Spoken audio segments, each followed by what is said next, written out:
Depois de tantos vídeos sobre Digimon, finalmente é hora de voltar às origens, só pra ver o primeiro Leomon a morrer.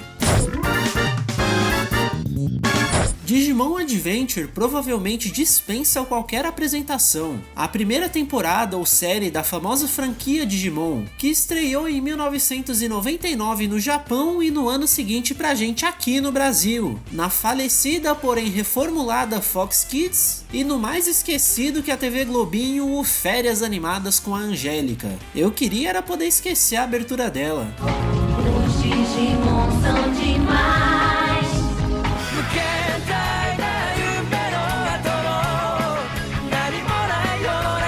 A série é baseada nos Virtual Pets e ligeiramente inspirada por alguns elementos do mangá de V-Tamers. A ideia desse vídeo vai ser mostrar como Digimon conseguiu se destacar em meio a tantas séries Mon genéricas, e como ela criou um padrão mínimo para a qualidade das várias continuações que a série teve. A gente sempre vê falarem de Pokémon, Digimon e o resto meio que vem tudo numa coisa só. Tem aquelas mais genéricas que seguem bem uma mesma formulinha de roteiro, tipo Monster Rancher, Dinossauro Rei, Beyblade, e um pouco menos com Medabots e Yokai Watch. E tem aquelas que tentam disfarçar muito e a maioria das vezes conseguem, tipo Zatch Bell, Mega Man NT Warrior e Yu-Gi-Oh! E não, Mon não é a extensão do arquivo digital e por isso todos eles são qualquer coisa Mon. Mon são as criaturas desse tipo de série, que geralmente tem algum tipo de poder mágico, especial ou alguma coisa do gênero, e que são chamadas pelo verdadeiro protagonista para lutar por ele, ao invés da porrada rolar solta entre os mestres em si.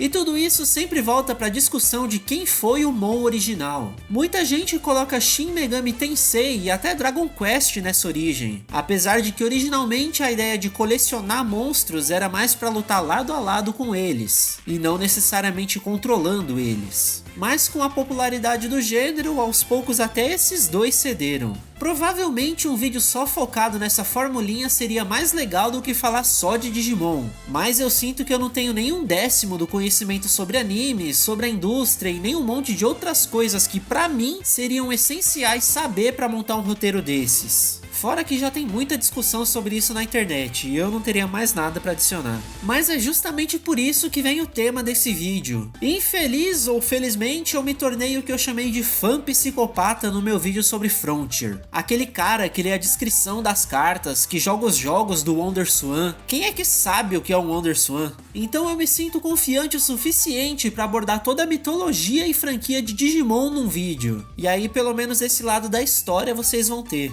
A febre de Pokémon provavelmente foi o maior motivador para o surgimento da animação de Digimon, mas diferente de todas as outras que também vieram nesse hype, Digimon fez algo que praticamente nenhuma delas fez: guiar a história pelos personagens ao invés de um grande objetivo. Dá pra dividir essas focadas no plot em duas grandes categorias. Aquelas que têm os episódios isolados com um objetivo lá longe, mas que localmente só avança uma vez ou outra. Um grande exemplo disso é se tornar um mestre Pokémon, enfrentando alguns ginásios de vez em quando, mas na maior parte do tempo só viajando. E tem as outras que têm o mesmo objetivo lá longe, mas que a cada episódio o protagonista vai se aproximando dele. Tipo em Yu-Gi-Oh! Ter que enfrentar duelistas no torneio pra só no final chegar no Pegasus ou no Merrick. E Digimon faz uma mistura esquisita disso tudo, então acho melhor a gente ver a série arco a arco. Um dos grandes problemas de Digimon como um todo é que as informações são muito espalhadas ao longo de todas as mídias. Muitos dos detalhes e coisinhas extras não estão presentes nas séries em si, e foram sair só em livro, cartas ou jogos. Então por esse motivo eu não tenho nem como detalhar cada explicação, mesmo que eu seja bem anacrônico trazendo coisas que surgiram 15 anos depois para justificar 2 segundos de cena.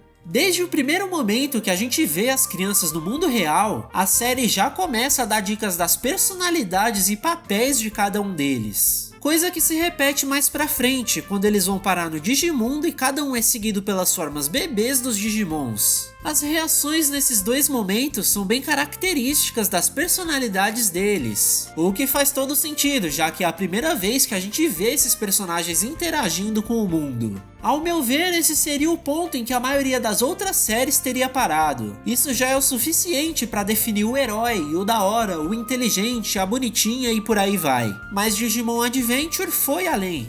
Nesse primeiro arco, sempre que as crianças param para dormir ou descansar, elas começam a pensar nos medos que tem sobre o que pode acontecer nesse mundo. Se elas vão conseguir voltar para casa, como os pais devem estar preocupados e tal. Esse não é um isekai mágico em que tá todo mundo feliz fazendo propaganda dos brinquedos. Essas crianças têm angústias reais dentro delas. E é em cima desses conflitos internos que a série se move. Cada personagem ganha um episódio focado só nele, em que geralmente acontece alguma coisa relacionada ao problema pessoal e que leva à evolução do Digimon e do personagem. Se você ainda não viu meu vídeo sobre Digimon Tamers, é basicamente isso que a temporada conseguiu explorar ao máximo e que colocou ela tão acima das outras. Mas claro, como toda série Mon tem que te mostrar os brinquedos, eles seguem uma formulinha bem simples. A turma chega em algum lugar onde eles acham que estão mais seguros, algum vilão aparece em algum momento, eles apanham, eles evoluem para nova forma e só então eles vencem.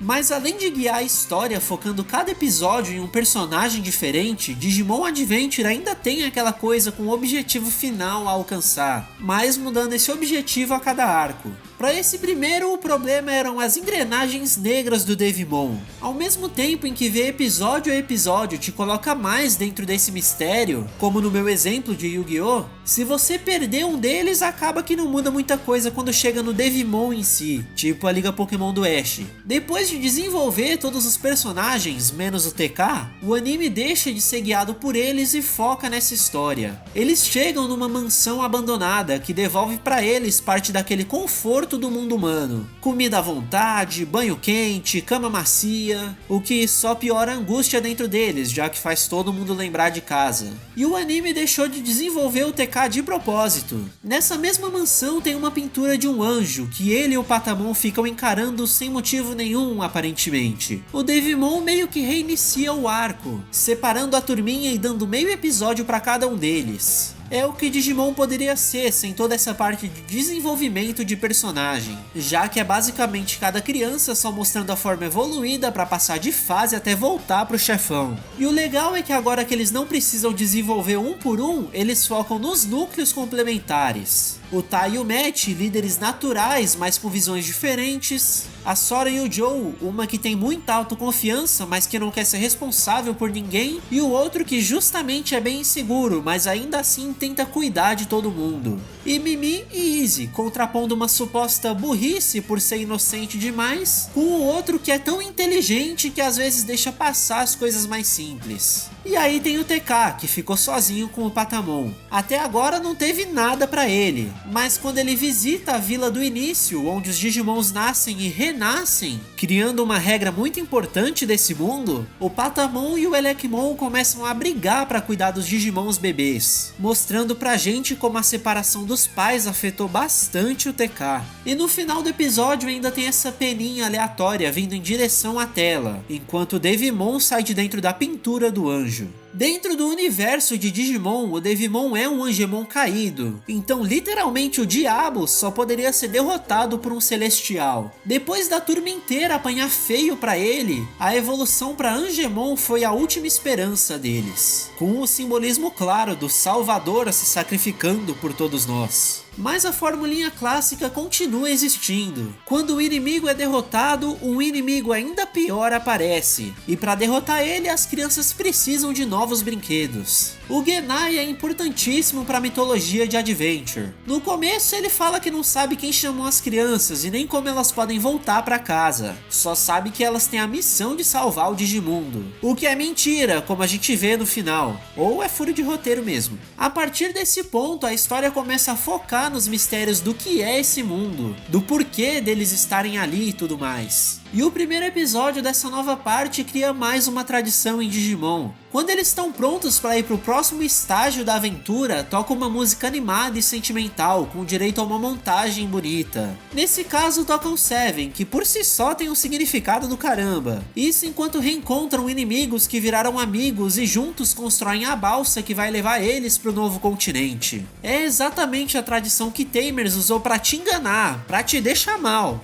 A busca pelos brasões tem um simbolismo muito importante para a série. Eles representam a característica principal de cada uma das crianças e mostram lá no final que foram justamente os fatores determinantes para a escolha delas. Na nossa memória é super legal o Tai evoluindo o Greymon com o poder da coragem, o Matt e o Garurumon com a amizade, o Easy e o Kabuterimon com o conhecimento, mas desde a primeira evolução desses Digimons os brasões já estavam presentes. O Tai foi o único a enfrentar de cara o Xiaomon. Tudo bem que o Agumon era o único com força na hora, mas ainda assim o Tai pessoalmente foi lutar contra o monstrão. E o mesmo vale para todas as outras crianças. O Matt se jogou na água para enfrentar o Sidramon e dar tempo dos amigos fugirem. A Sora, que tem toda essa dificuldade em demonstrar amor, conseguiu evoluir a Berdramon quando finalmente mostrou que se preocupava com a Piomon. O Easy conseguiu evoluir usando justamente as informações que tinha acabado de entender sobre o funcionamento do Digimundo.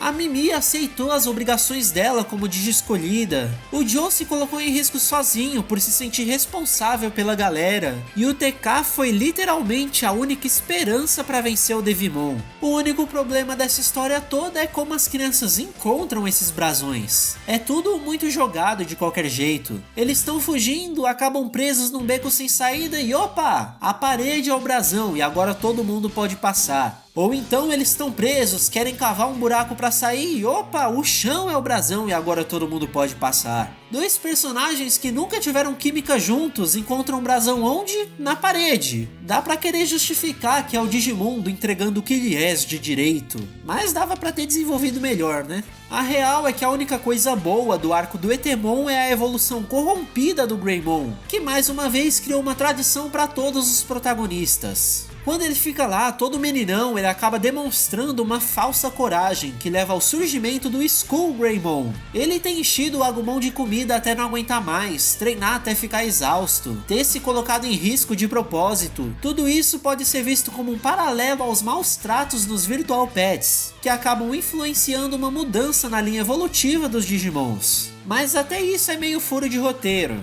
Lá no final de novo, o Genai explica que os brasões são justamente para guiar os Digimons e Digi escolhidos para as evoluções que precisam ter. Tá tudo ligado com as profecias e tal. E tem o episódio 21, famoso por ser extremamente fora do tom da série, ligeiramente incômodo e misterioso. O mesmo diretor daquele episódio 0 dirigiu esse episódio e por isso tem uma arte toda diferente, Digimons monstruosos, faz algumas conexões com as partes místicas da série. Então, pulando toda a simbologia de pedofilia incestuosa que esse maluco fez, é nesse episódio que a gente conhece a irmã do Tai, a Kari, que justamente lembra do Coromon daquele incidente e tá destinada a se tornar uma Digi escolhida no próximo arco. Até porque naquele episódio em que a turminha foi descansar na mansão, a gente vê que tinham 8 camas, indicando que a Kari já deveria estar ali com eles. Então esse arco mostrou pra gente que realmente a força de Digimon Adventure tá em explorar os personagens em si, e não a história que tá tentando criar pra esse mundo. Por causa da distorção temporal do Digimundo, esse dia que o Tai voltou pra casa correspondeu a meses e meses em que a turminha foi lentamente se separando. É aqui que vão acontecer as evoluções pra forma perfeita de metade da galera. O Matt, que tava procurando pelo TK, acaba deixando isso de lado pra garantir que o Joe ficaria em segurança, colocando a amizade em primeiro lugar. O Easy entra em conflito sobre a própria natureza questionadora dele. A Sora, mesmo separada de todo mundo, de alguma forma estava em todos os lugares cuidando deles. E a Mimi e o Joe ficam esquecidos até o final do arco, junto com o TK, que vai ter exatamente a mesma função de última esperança deles. Mas nesse caso, a última mesmo, lá no final da série. A parte boa desse arco é quando o Genai aparece para falar sobre a 8ª criança que o Myotismon já encontrou e tá indo até o mundo humano para matar. No mesmo episódio a gente conhece a Teiyumon, uma das generais do exército do vampirão, e que conseguiu até dar uma surra sozinha em todos os Digimons da turminha. Tem todo o mistério de como eles vão fazer para seguir o Myotismon, quem é a tal criança. E aí trocam o encerramento e te dão spoilers da Kari com a própria Teiyumon. Tudo bem que ela já tinha sido revelada antes, mas pelo menos a parceira poderia ter sido surpresa, né? Acaba que para eles irem pro mundo real eles precisam resolver um enigma, chegando ao momento em que o Tai precisa escolher entre a carta do Gomamon ou do Agumon para colocar na mesa. De uma maneira não tão óbvia, o anime mostra pra gente qual é a resposta quando o Gomamon imediatamente evolui para proteger eles. Mas o Tai acabou escolhendo ele por medo de voltar pro mundo real sem os Digimons. E aí ele cria uma foto do Agumon. Enquanto as crianças revisitam a cidade em que moravam 4 anos antes da série, eles acabam enfrentando os Digimons do Myotismon, o que faz eles relembrarem de um ataque terrorista que fez todas as famílias se mudarem. Eles literalmente refazem as cenas do episódio 0, só pra mostrar que todos eles ficaram conectados naquele momento. No Japão, esse filme foi ao ar um dia antes da série estrear, mas pro ocidente o público só viu isso 2 anos depois da série acabar, então não deve ter feito muito sentido na época. O arco da Teiyumon começa com toda a história triste dela como Nyaromon, esperando e esperando por alguma coisa que ela nem sabia o que era. Ela esperou tanto que chegou a evoluir naturalmente pra Plotmon, e foi quando o Myotismon encontrou ela. O cara literalmente chutava cachorro pra parecer mais malvadão, e torturava ela só por causa da luz nos olhos que ela tinha e que incomodava ele. A vida dela só ficou menos sofrida quando encontrou o Wizardmon, e os dois criaram essa amizade por entender o sofrimento um do outro. E o legal é que ele força ela e a Kari a conversarem pela primeira vez. Enquanto isso, o Myotismon estava pegando a cidade inteira como refém, criando uma névoa para cortar a comunicação externa e mandando Phantomon e Bakemons tirarem as pessoas de casa. E só mais um parênteses aqui, essa é uma das poucas séries sobre crianças e para crianças que dá uma certa importância para os pais. As relações familiares estão sempre diretamente relacionadas aos conflitos das crianças. Tem a separação dos pais, do TK e do Matt, o amor difícil de entender da mãe da Sora, e especialmente a relação fantástica dos pais adotivos com o Izzy. São definitivamente coisas que a série não precisava sequer ter pensado em colocar, mas colocou. Todo o conflito contra o Myotismon acaba por conta da Kari e da Teiyumon, mais especificamente com o surgimento da Angelomon. A primeira das profecias contava sobre o céu ficar coberto pelas trevas, com pessoas gritando pelo nome do Rei dos Mortos, e que quando o relógio batesse a hora da besta, a verdadeira forma dela iria se revelar. E a segunda parte fazia referência aos anjos atirarem flechas nas pessoas amadas daqueles que eles protegem, e que isso revelaria um novo poder, o poder da Mega Digievolução.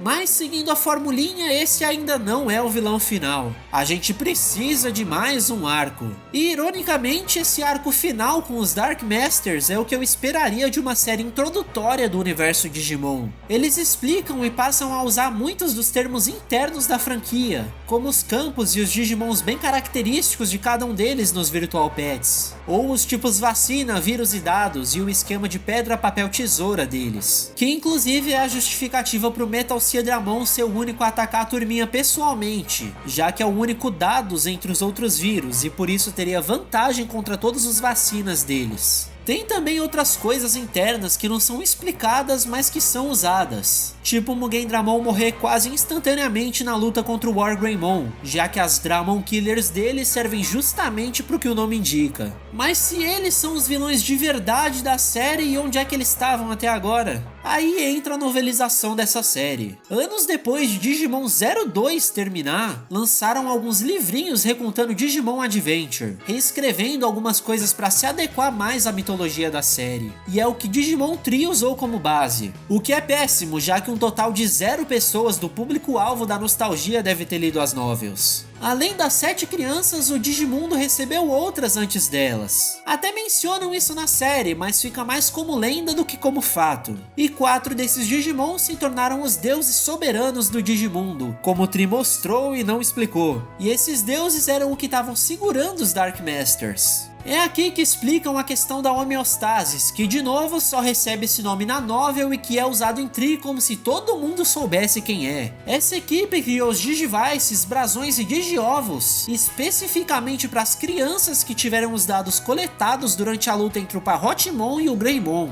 Mas o laboratório foi invadido pelos Dark Masters, que é inclusive o motivo da Tailmon ter ficado separada do resto, e que levou ao desespero de chamar essas crianças pro Digimundo quanto antes, mesmo que os Digimons ainda fossem só bebês. Tem também uma ceninha aleatória em que o Piemon coloca essa bolinha nas costas do Genai, e que poderia explicar muita coisa em Tri. Todos os Dark Masters foram claramente mortos nas lutas, menos o Piemon, que foi aprisionado pela habilidade do Holy-Angemon, o que poderia colocar a volta dele como grande causador dos problemas em Tri, mas não. E o pior é que isso é reforçado pelo Genai malvado se fingir de Ken por lá. O Mugen Dramon, na mitologia interna, é um Digimon 100% sintético. Alguém tem que criar ele e colocar as intenções malignas para ele agir. Em Digimon 02, o Ken Imperador Digimon cria um Chimeramon. O grande vilão de um dos jogos do WonderSwan é justamente a fusão de Mugen Dramon e Chimeramon, e ele trouxe o Piemon de volta. 1 mais 1 igual a 2, gente. A mesma intenção poderia ter corrompido o Genai para derrotar a galera do 02, já que só as armaduras têm o poder para parar o Chimeramon.